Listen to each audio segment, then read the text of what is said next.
Tony Y. Reyes. Kabilang din ang dalawa sa pinakasikat at tinitiliang teen sensations ngayon, ang most promising recording performing group na Accelerate. It's one of our dreams to Actually, to it's our accomplish. first award, so talagang overwhelming yung pakiramdam na lahat ng pinagpagura namin. Siyempre, paulit, nag-gold na po, tapos na-concert na tayo lahat, tapos sunod, award naman. So, sobrang natutuwa na po na. At ang most promising love team na sina Elmo Magalona at Julie Ann San Jose. It's so shocking na kuha ka namin yung award na yun, and we weren't really expecting anything na like that.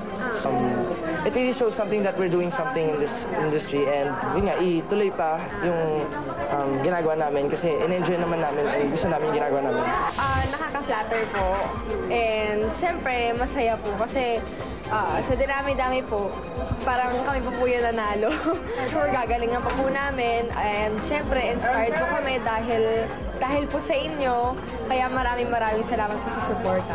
Aakyat din sa entablado si Jillian Ward para tanggapin ang kanyang first award bilang Most Popular Child Performer, along with Mr. Ogie Alcacid na pararangalan as Male Concert Performer of the Year.